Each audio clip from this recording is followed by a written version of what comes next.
Hi guys, I am back with another video, and in today's video I'm going to be doing the rest of the books that I want to read this year. Fun fact, I did have a list of 24 books that I wanted to read this year, but by the time I got back to YouTube it was April and I just felt like it was a little too late to post that video. But I have made a lot of progress on the 24 books that I wanted to read this year. So first I will show you that list, and then you guys can see how many books off of that list that I have read, and then we will show those books first. So in my notes app I have the 24 books I wanted to read in 2024. As you can see, I've completed quite a bit of them. So ASAP by Axio, This Could Be Us by Kennedy Ryan, those two I've read. Infinity Sun by Adam Silvera I have not read yet, and this is one of the books that is going to be in this video because I do still really want to read this, and I have been really into fantasy, and this is young adult fantasy because I think most of his books are considered young adult books. I love Adam Silvera's writing. The books that I have read by him have been 5 stars, and I just want to see what he would do in a fantasy setting, you know, because I do enjoy all of his books. I enjoy all of his characters and the way that he writes, so I do think that I'm going to enjoy this. And it's a fantasy book. I've been in quite a bit of a fantasy mood, I'm not gonna lie, which is great for the TBR that I have this month. But yeah, I am actually really excited to read this. I just know that his books pack a punch sometimes. They are emotional, at least to me, so I kind of space his books out when I read them. So this is the first book in the video, the first book that I want to read at some point before this year ends. We then had Us Against You by Frederick Bachman. That was in my last video, or the video, I think it was my last video. It was in my July wrap-up. Read that book. Binding 13, read that book. We know how I feel about that book. A Good Girl's Guide to Murder by Holly Jackson. I understand. I'm very late to this trend, this book. Everyone has read this book. Everyone has raved about this book, and here I am, and I haven't read it yet. And I really do. I have all 3 books, so like I should read it sometime soon, but I haven't. But I really want to, and I want to read it by the end of the year because I also want to watch the show. So for me, I always read the books before I watch the show for the most part, unless I don't know that there's a book before. So I'm going to read this before I watch the show, and hopefully that's before the end of the year. So yeah, this book, I guess, should I tell you guys what the books are about? Infinity Sun, we're following these 2 brothers, I think. All of Adam Silvera's books take place in New York City, or in New York if I'm not mistaken. But we're following these 2 brothers. I don't know if they figure out they have powers. Oh yeah. So one of the brothers are attacked, and the other brother fights back with these powers that they figured out that they have. And it says the Spellwalkers recruit a resistant Emil to save the country, but it's Ness, a shape-shifting rogue bloodcaster who knows what Emil's heart wants. If he can't be trusted, what's undeniable is that the brothers are faced with the fact that one of them has what it takes to be a hero, but it's not the one who desperately wants it. So that's what this is about. I started at literally the end, like halfway through the summary, but I feel like that's okay. I also just love the covers. It's the one reason why I don't have the 3rd book, because they don't have it. They don't have the paperback in these covers yet, so I'm just waiting. I'm just waiting because I love these covers. Really pretty. And also, guys, look at this. It's signed. Yeah, I know. Anyways, Good Girl's Guide to Murder. We're following Pip. Is it her name? Her name's Pippa. We're following Pippa, and it says the case is closed. 5 years ago, schoolgirl Andy Bell was murdered by Sal Singh. The police know. Yeah, this is the first book. The police know he did it. Knows he did it. Everyone in the town knows he did it, having grown up in the same small town that was consumed by the murder, Pippa Fitz Amobi isn't so sure.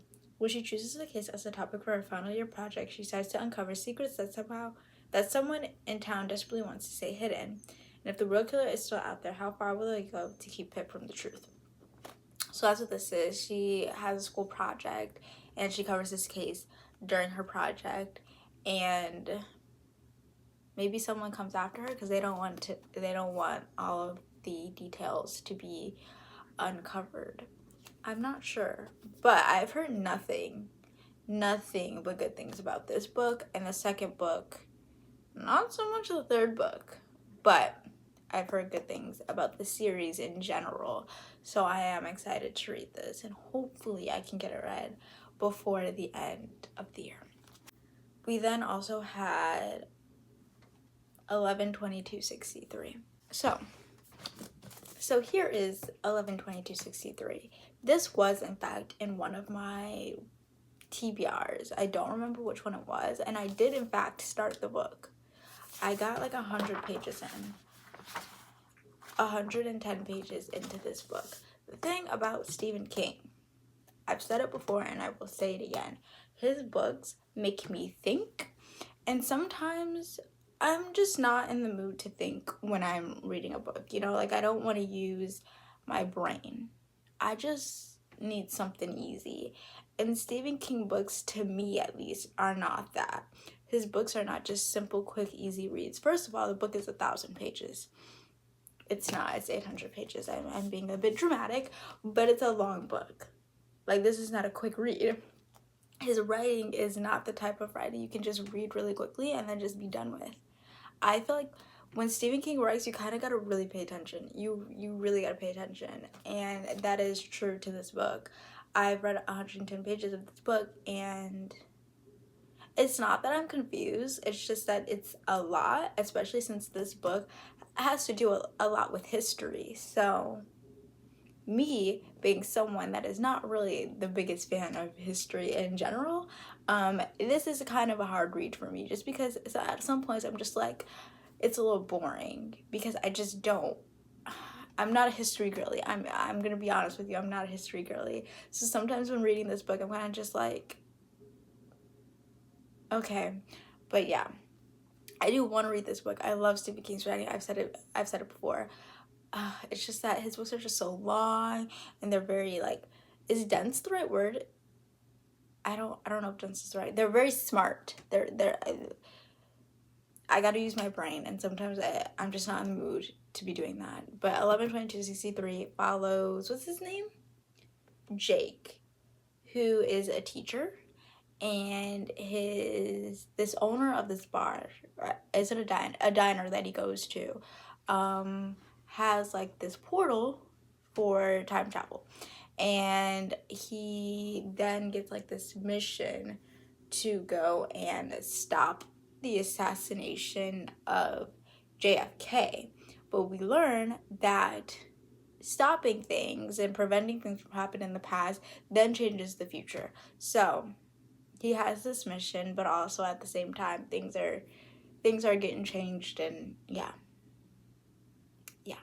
So I do want to read this. Maybe I'll finish it by the end of the year. I feel like I can't. Like, I've read long books this year. Like, I feel like I could do it, but I really just gotta be in the mood. I really do. And when am I gonna be in that mood? I don't know. Hopefully it's by the end of the year, or hopefully it's before the end of the year, so this could be knocked off that list. So yeah. We then have Daydream by Hannah Grace. So I don't own this book yet because it's not out. It comes out August 27th. So it comes out in, what's today? I'm filming this on the 13th. It comes out in 14 days. So I don't own the book yet. I don't have the book yet. But this is probably the book that I'm the most excited about. I've always been so, like, just captured by Henry. Like, I see Henry in the first two books, and I'm just like, Henry. That's where my mind goes. My mind goes to, I need Henry's book. So I am very excited to read about Henry's book. And I think I don't remember what the girl's name is. I really don't remember what the book is about because I just kind of want it, and I didn't really look at what it was about, but I know it's Henry's book and I know I want to read it. So enough said. Beach Read by Emily Henry. I have read Happy Place by Emily Henry. Happy Place. So you guys are probably like, summer's almost over. Like, how are you gonna read this? It's not the summer anymore. I am one girl who can read a summer book in the winter and a winter book in the summer. I'm a mood reader, but my mood does not depend on like the season that we're in. That doesn't really change when I'm reading. It's really like internally what's going on in there that changes the books that I'm reading. So I could read this in December and be perfectly fine. So that's why this is still a contender for the books that I want to read by the end of the year, because season really doesn't matter to me when I'm reading a book. And I mean, it's summer somewhere, right? It's summer somewhere. So yeah, Happy Place. I've read 2 Emily Henry books as of now. I've read Book Lovers and I've read Beach Read. Beach Read I think was a 4.75 or 4.5. Book Lovers was a 3. A 3-star rating is not a bad rating by any means. It just means that it wasn't my cup of tea. Personally, I didn't mesh with the book, and that's perfectly fine. But I would still recommend the book. It just wasn't a favorite of mine, and that's okay. But I did really enjoy Beach Read. Beach Read. So, Happy Place. A lot of people, I feel like it's really split with Happy Place. I feel like some people love Happy Place, and I feel like some people really did not enjoy Happy Place. So, I don't know. In this book, we're following Harriet and Wynne. I love the name Wynne. I don't know why. I really do. But we're following Harriet and Wynne, and they were a couple, and they were engaged at some point, and they are now not together. But they have the same group of friends, and they always go on this trip to this, is it a beach house?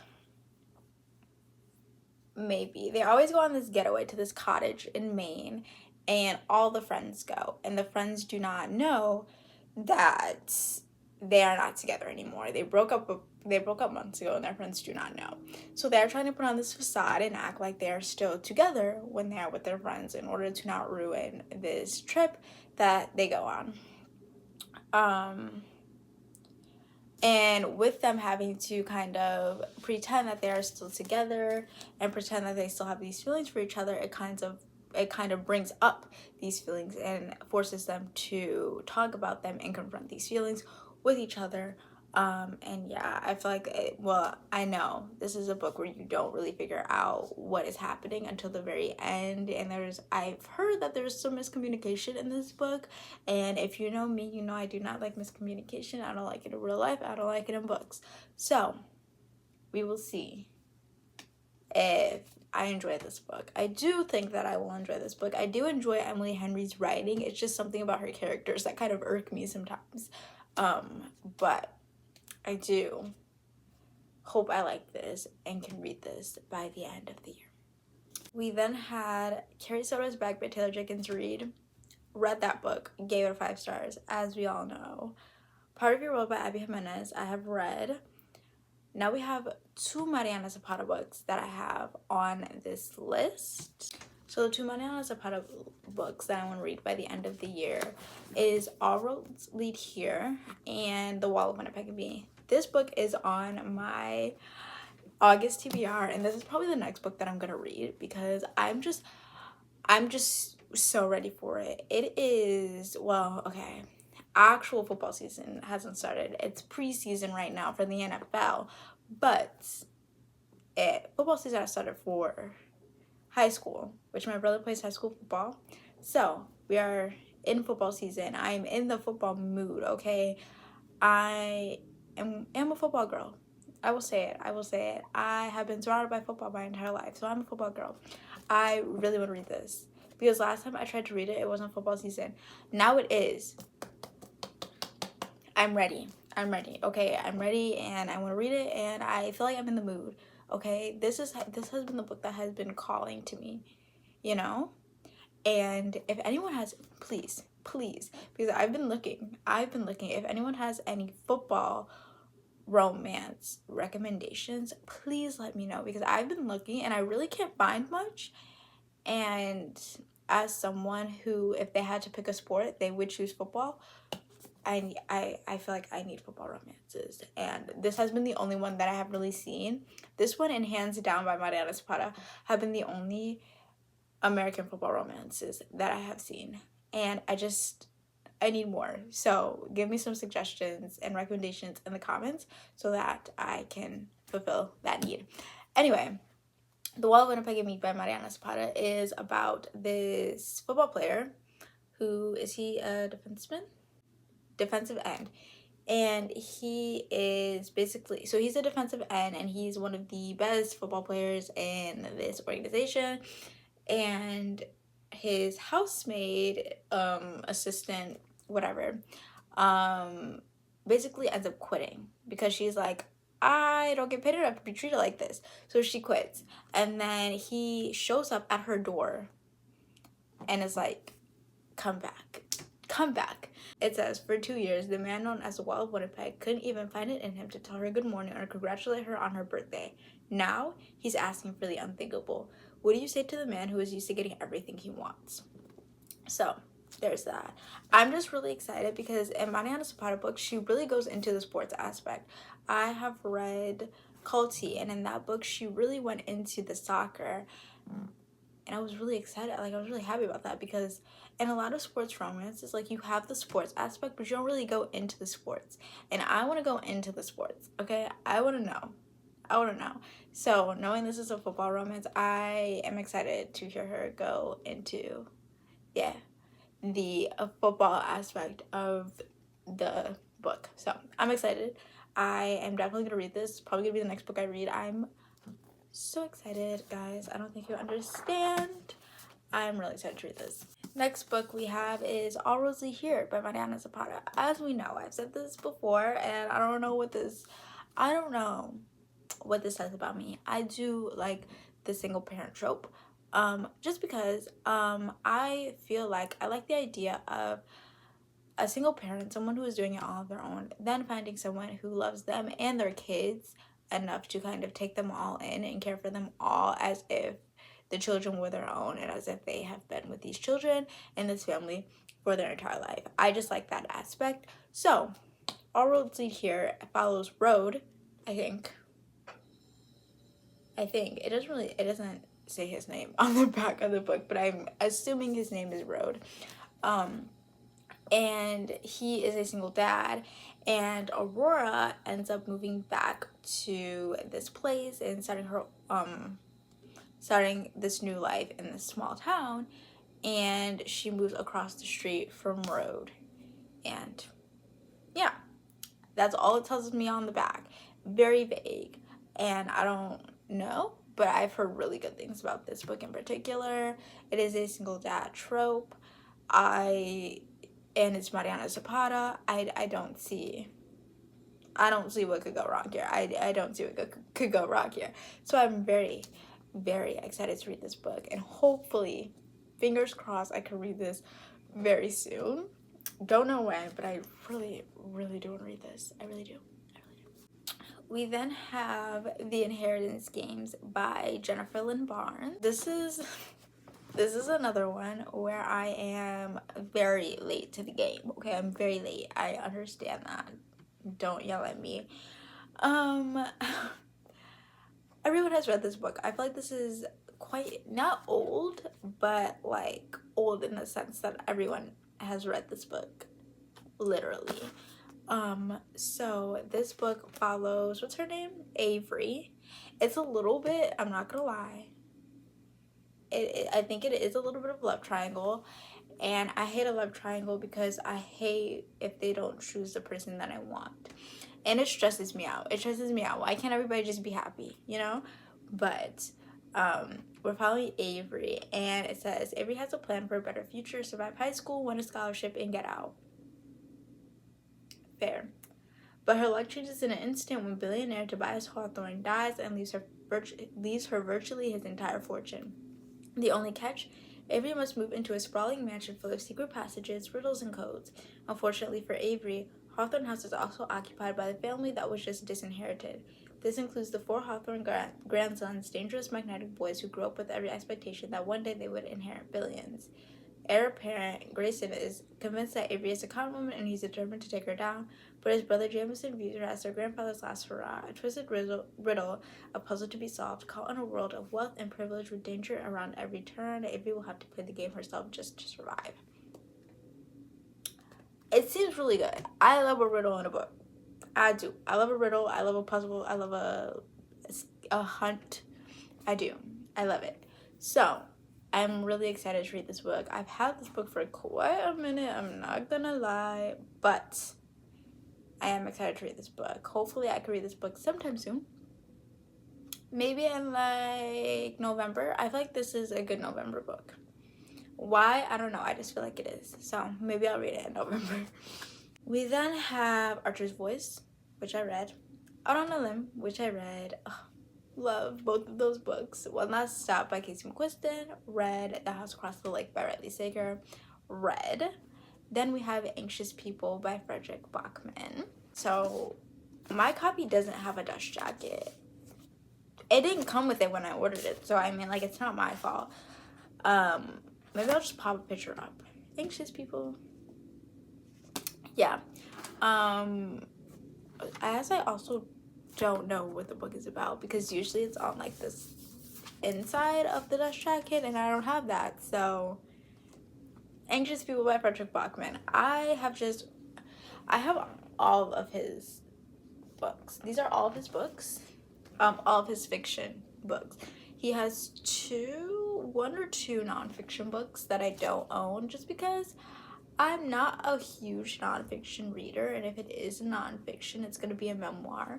But I do own all of his nonfiction, including his 2 novellas. So, yeah, but Anxious People is one of the books that I wanted to read at some point this year. Still do. I want to get through his entire backlist. So, yeah, this is another book. Don't know what it's about, so I can't tell you. But yeah. Then we have Dark Matter by Blake Crouch. Dark Matter. I have heard Ian and Ashlyn talk about this book. They talked. They've said such good things about this book, which is what made me want to read this book. I also have a video idea containing this book, so I'm really excited, guys. Real excited to read this book because it's going with the video, but also because I just feel like I'm just really gonna like this book. I really do. The premise just seems like it's good, you know? So it says, are you happy with your life? Those are the last words Jason Denson hears before the mass abductor knocks him unconscious.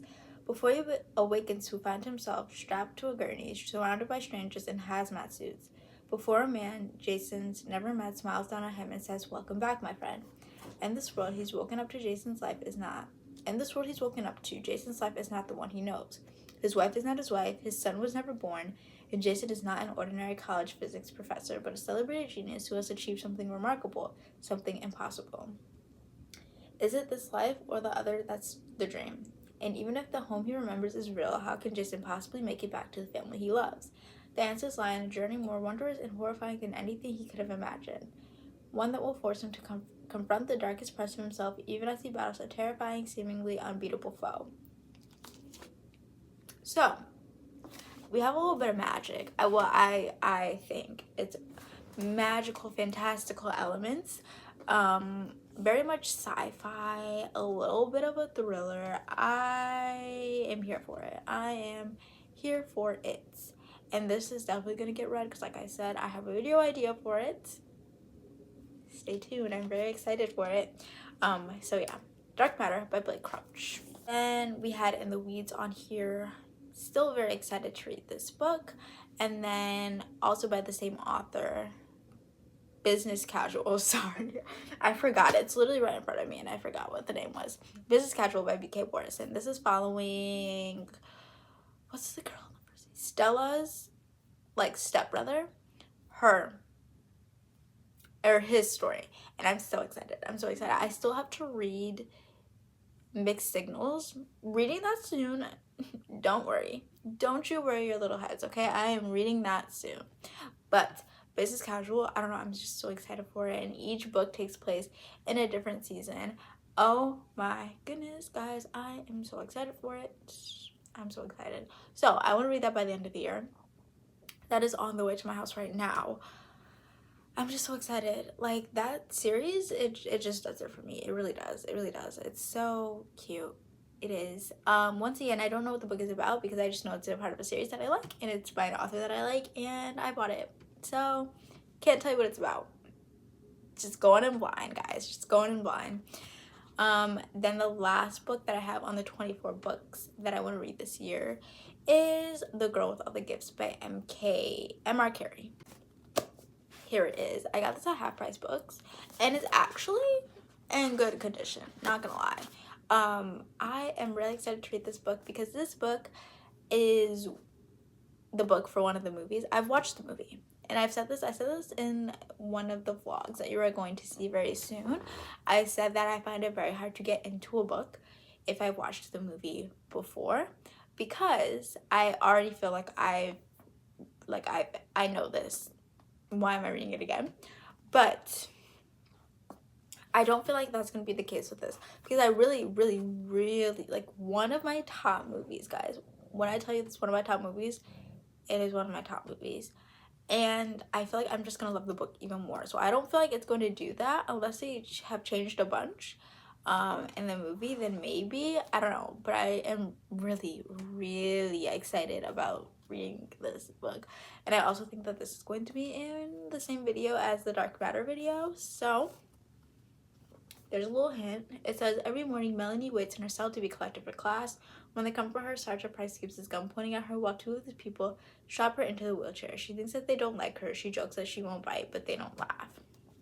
So I was gonna say, I don't think I should, because if you guys plan to watch the movie or read the book, I feel like going in blind is kind of the best option, because there is, right at the beginning, when you figure out why she's like imprisoned, kind of, and being treated like this monster, it is quite a twist to be twisted, quite honestly. But honestly, I do love the book. I feel like, though she is made to be this monster, she's actually, from the movie, she was really sweet. But I'm really excited to read this book. I am so excited. I actually got this book mixed up with The Girl with the Dragon Tattoo. That's not the book that I thought this was, but I now have this book, and this is the book that I want to read. So excited. So those were all the books, like the 24 books in 2024 that I wanted to read. Now we're going to the 4 books that aren't like included on that, but books that I still want to read by the end of the year.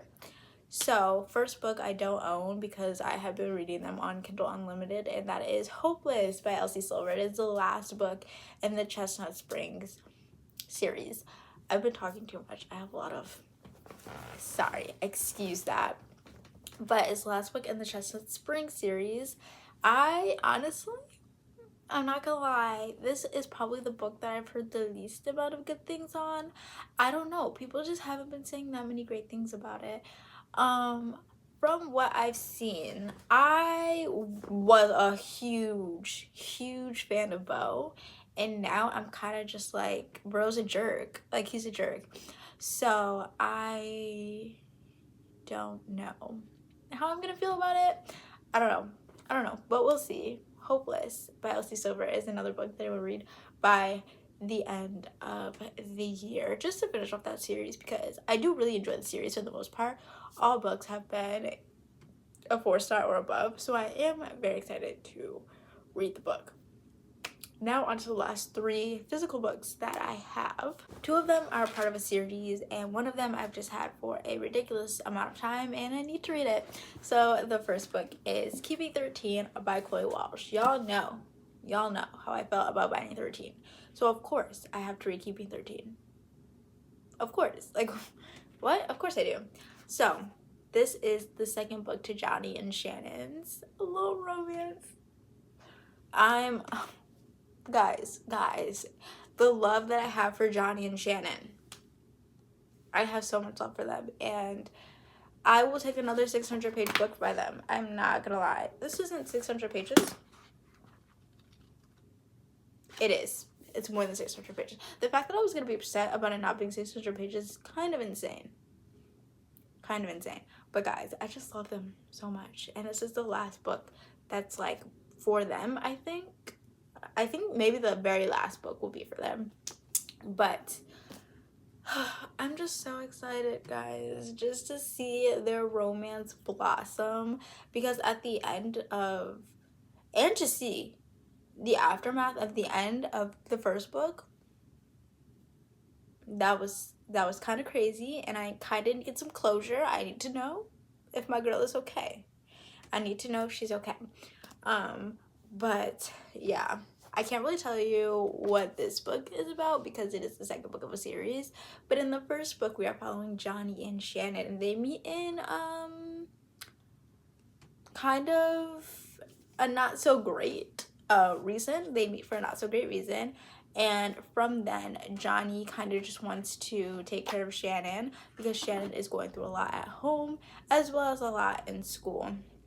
So he kind of just wants to take care of her and protect her, and Shannon is going through a lot at home, and she kind of feels as if Johnny is this safe space for her, and we are kind of watching them navigate through their lives, both because Johnny has stuff going on as well as Shannon has stuff going on. So they're kind of navigating through their problems and what's going on at home, as well as trying to figure out their feelings that they have for each other. And I just think it was beautiful. It was sad, but it was beautiful. And I think that their romance is really beautiful and really reminiscent as to, is reminiscent the right word? I don't know, but it's really relatable as to what a high school romance would look like, because they are in high school. But yeah, I just really love the book, so I'm really wanting to read this second book at some point by the end of the year. And honestly, I will not be surprised if it happens sometime soon. I'm just really excited for it. I just really am. I love these characters. I love the writing. I just love everything about the series. And I just want to see more of Gibbsy, honestly. Gibbsy is my favorite character. Not gonna lie. There's always a side character that's my favorite. Like, it's really never one of the main characters that are my favorite characters. It's always a side character. Gibbsy has it. Gibbsy did it. I love. So, yeah. Keeping 13 by Chloe Walsh is one of the books I want to read by the end of the year as well. Then we have the last book in a trilogy. My coworkers and my manager would be so proud of me, guys. They would. It is The Hero of Ages by Brandon Sanderson. I think it was, yeah, last month I finished The Well of Ascension, and I finished Mistborn in May, I think. So the last one I have is the third book, the last book in the trilogy, which I have heard is the best book in the trilogy. Don't shoot the messenger, okay? I've heard that this is the best book in the trilogy. Honestly, I just didn't want to put myself in a Brandon Sanderson slump because I love Brandon Sanderson's writing, but also I was reading a lot of his books at the same, like, I was reading him a lot at the same time, and I just didn't want to, like, slump myself out of him. So I'm taking a break. I don't think this will be read this month, maybe next month, because I do have the audiobook for it, so I can listen to it while I'm at work, which is what I usually do with Brandon Sanderson. So I am giving myself a little Sanderson break, but I am really excited to read this book because I didn't really like the second one, really like the first one, so I don't think anything is going to change within this book. Yeah, I am very excited to read this book as well. I think it's going to be a next month read. So, The Hero of Ages by Brandon Sanderson. How many pages does this book have? Is it shorter than the other books? It has 564 pages. I don't know if that's shorter or longer than the other books. I think it's about the same, but really excited. And the last book that I want to read by the end of the year is Ready Player One by Ernest Cline. I've had this book since before I moved. I think I've had it for years before I moved. So I've had it for at least, I'm going to say at least 3 years. I've had this book for a hot minute. Before I even got back into reading, I had this book. I watched the movie. I do like the movie, but I do have a sneaking suspicion that I'm gonna like the book more. So I'm really excited to read the book. I like the premise of the book. I like the little dystopian world type setting. So I do think I'm gonna enjoy it. It's just like, girl, you just need to pick it up and read it. Pick it up and read it. So yeah, I'm excited. It says, in the year 2044, reality is an ugly place. The only time teenage Wade Watts really feels alive is when he's jacked into the virtual utopia known as the Oasis. Wade's devoted his life to studying the puzzles hidden within the world's digital confines, puzzles that are based on their creator's obsession with the pop culture of decades past and that promise massive power and fortune to whoever can unlock them. When Wade stumbles upon the first clue, he finds himself beset by players willing to kill and take his ultimate prize. The race is on, and if Wade's going to survive, he'll have to win and confront the real world he's always been so desperate to escape. I don't know. I watched the movie. I liked it. But I really think I'm going to like this even more. But for some reason, I just haven't picked it up. I don't know, guys. I don't know. But I do. I just want to get this off of my TBR because it's been on there for too long. So I want to read this by the end of the year. So yeah, those are the books that I want to read by the end of the year. Let me count how many there is. Okay, so I just counted, and there are 16 books I want to read by the end of the year. Honestly, I feel like that's doable. I read 6 to 7 books a month, so I definitely feel like it's doable. Because even in 2 months, why did my voice just sound like that? Why did it do that? Sorry. Even in 2 months, I could read like 12 books. It's doable, guys. I could do it.